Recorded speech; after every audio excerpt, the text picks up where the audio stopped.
Disney has faced a lot of backlash recently, mostly due to the steady decline in quality of content they've been putting out, but also in their political dealings when it comes to run-ins with Florida Governor Ron DeSantis, and the blatant social politics being preached in many of their recent films and TV shows. So it should come as a surprise to no one that Disney CEO Bob Iger was quoted as saying he plans to, quote, quiet the noise in the ongoing culture war.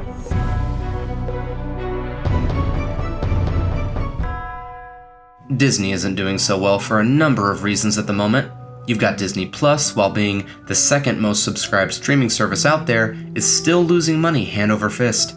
Then you've got the fact that they went to war over a certain Florida bill with a certain Florida governor, and long story short, they lost that battle and lost their tax exemption status on the land encompassing their theme parks. No, see, tax exemption. Tax exemption. Which is going to cost them tens, if not hundreds of millions of dollars in the near future. But worst of all, you've got the content, which is mostly just remakes at the moment, taking our beloved stories of the past and turning them into shallow remnants of what they once were. Changing the message, changing the story. A simple story about love and friendship can no longer be in today's world. That's too old-fashioned. You said you were bringing a modern edge to it on stage. What do you mean by that?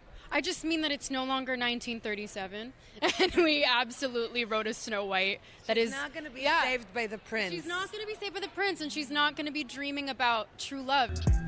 It's not like love isn't the one thing we all share as humans, the one thing we crave, the one thing that practically any moviegoer can relate to. But I digress. It seems as if Disney's fearless leader, Bob Iger, is beginning to take notice of the problems plaguing Disney. He didn't seem to notice when fans were growing more and more dissatisfied and frankly disgusted by the content, but he sure noticed when the money began to dip. And make no mistake, it has. If there's one thing that will get an executive's attention, it's profits, or lack thereof. It's becoming increasingly difficult for Marvel movies to turn a profit. Pixar has had a slew of flops recently, really bad ones actually.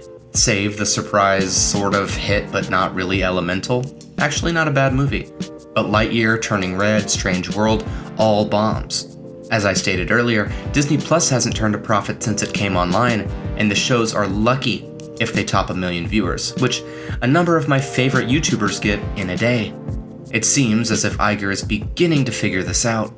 Disney CEO Bob Iger is vowing to quiet the noise around the culture war that has pitted the company against political leaders. And there have been some disappointments. We would have liked some of our more recent releases to have performed better. We ended up taxing our people way beyond, in terms of their time and their focus, way beyond where they had been. Marvel's a great example of that. Not only did they increase their movie output, but they ended up making a number of television series, and frankly, it diluted focus and attention. And then I think there was some, I think you'd have to agree that there were some creative misses as well. I would be remiss if I didn't mention go woke, go broke. As much as I hate this phrasing, this absolutely has a part to play in terms of Disney. And not just when it comes to streaming. There has been a pretty noticeable rise in social and political messaging in film and television, especially for the likes of big companies like Disney. I guess when you spend so much time in Hollywood surrounded by people who think the exact same as you and don't dare say otherwise, it's easy to assume that the majority of the country, or the world for that matter, espouse the same social and political beliefs. I guess when you spend so much time in Hollywood surrounded by people who think the exact same as you and don't dare say otherwise, it's easy to assume that the majority of the country, or the world for that matter, espouse the same social and political beliefs. And this couldn't be further from the truth. When you take a definitive stance in terms of social beliefs, especially in media, you alienate, or at the very least irritate, half of the populace. I admit I would be more willing to ignore it if the quality was bearable. Maybe it's because of what I do on this channel, but it's become harder and harder to ignore the subtle hints toward any particular agenda when watching modern film and television. People want quality, not to be preached to. And not to mention, I think a lot of Disney animated movies and shows are paid for by parents for their kids to watch. And they'd prefer some mindless, fun-loving, happy-ending entertainment rather than to be preached to while their kids get bored and wander off. I believe entertainment should exist to entertain, perhaps inspire, and leave it at that. There are universal understandings of what's good, heroic, brave, intelligent, what have you, that can be portrayed on screen to a broad audience and maintain almost worldwide appeal.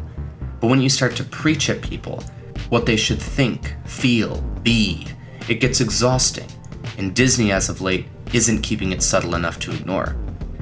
If you like this sort of content, consider subscribing and liking the video. If you love this sort of content, consider becoming a member. See you in the next one.